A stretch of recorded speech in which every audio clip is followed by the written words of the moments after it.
excited about this DIY. I know I say that about every DIY, guys, but it's especially true with this one. We are making geometric wall storage pockets. They are functional, they are chic. You would spend so much money on these in like a West Elm, don't make these, don't copy these, okay?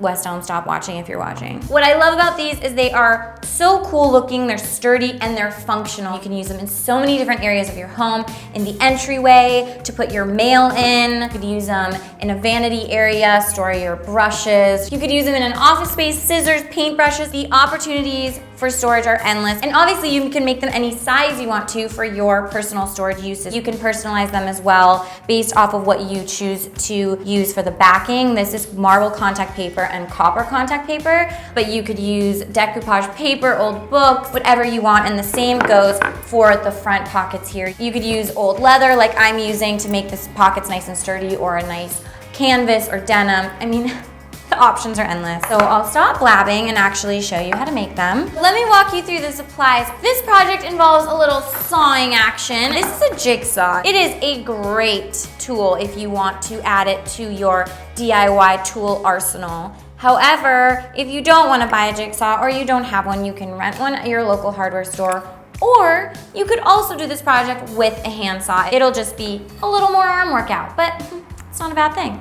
Now we need something to use this jigsaw on. Just a nice piece of plywood should do the trick. A pencil, a ruler, safety goggles, and then you need some sort of contact paper. And essentially what contact paper means is it just has a sticky back. So right now it's covered, you just peel it off. And you need some sort of leather or durable fabric to create your strong pocket with.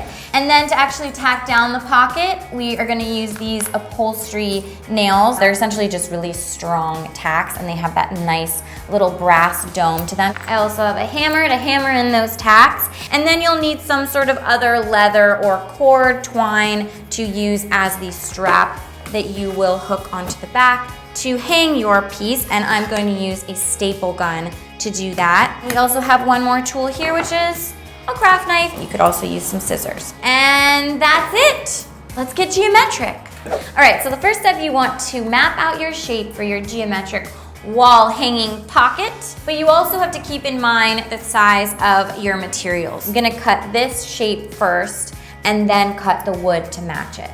All right, so we've got a nice corner here, so we'll kind of line that up and then do some sort of shape that comes up here. I don't want to draw on the front of this, so I'm going to flip this over and draw on the back. Also keep in mind that you're going to give yourself a little bit of room so that you can insert things into your pocket. So just keep that in mind when you are measuring your piece of leather or fabric, so that you don't make it too taut and then you can't fit anything in the pocket. So now I have this cutting mat, which is just helpful because I'm gonna use the craft knife to cut out this shape that I just drew. And I'm gonna use my metal yardstick here as my guide so that I'm getting a nice straight line with my craft knife. Ta-da! All right, so we have the pocket here, and I'm gonna use this as the template now here on the corner of my wood. So I'm just gonna sketch out my shape. So now that I have the shape of my pocket sketched out with a pencil, I get to create the rest of the geometric shape. You could do whatever shape you want. I'm just gonna kind of map out an irregular shape that suits my style. All right, I like this shape a little better. Obviously, I made a game time decision here to sort of change it up a bit, but that's why it's good to draw and map it out before you actually cut. Let's get to sawing.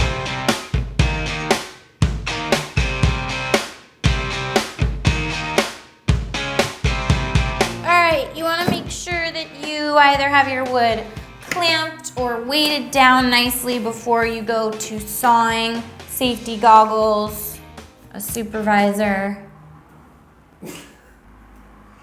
We're ready.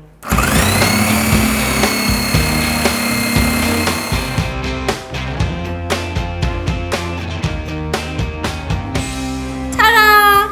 You guys are all my gems.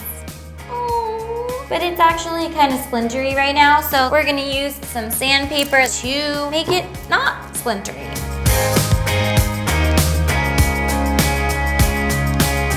wood is nice and smooth, and now this is your opportunity to just make sure that your piece of leather or fabric and your wood really match up, and then we'll put the contact paper on. And of course, you wanna make sure that you put your contact paper on the side that matches the shape of your pocket piece. All right, so I'm gonna use the marble contact paper for this big one. I'm just gonna give myself a piece that I know will definitely cover all of the area here. I don't need the whole excess roll, so I'm just gonna cut along here.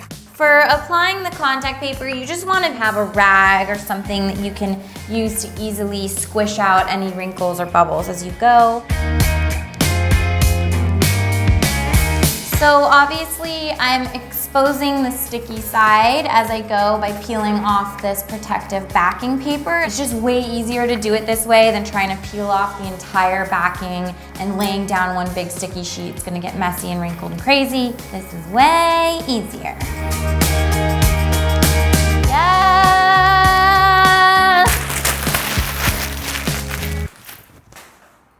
We have marble! So now that the front is all marbly, I'm going to flip it over and trim off this excess so we have a nice clean line.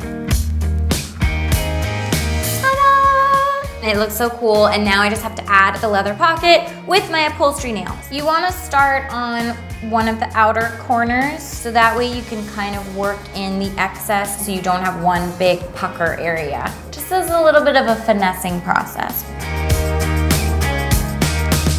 Ta-da! We've got a pocket, ladies and gentlemen. We've got the slack up here. I could store papers in here. Of course, if you want to store things that might slip through, you could add more upholstery tags as you see fit. So now we got to do the strap on the back. I'm just going to use some of this leather cording, and I'm going to use staple gun to attach. Now keep in mind when you're planning where to attach your strap, you don't want it too far down on your piece because otherwise it'll then be top heavy and it'll flip forward. So you want to make sure that you attach it up a little bit higher on the back so that when you hang it, it's nice and secure. You can really load up this pocket without it falling forward. And oh my gosh, we got to get this puppy on the wall. Marsupial chic.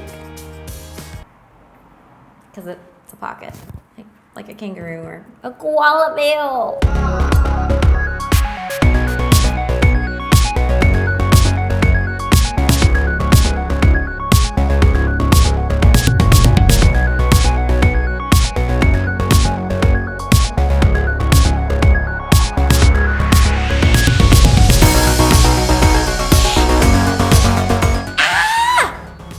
I'm trying not to scream as loud as I actually want to scream because I don't want to break your eardrums, but I love when something is functional and looks amazing, and those things are all of that.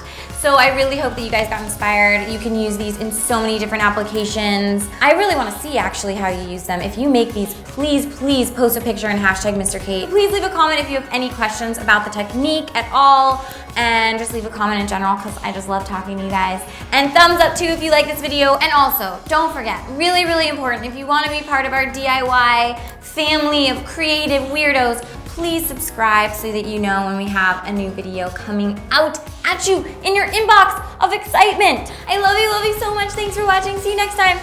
Bye. Do that thing. Go into the logo. Mr. Kate! I'm so excited. We're going to do a DIY tufted bench. And now I'm gonna take one of my buttons and thread it through. And then I'm gonna go back down. Now is the part where we get to make our first tuft. Look, woo! Look how pretty!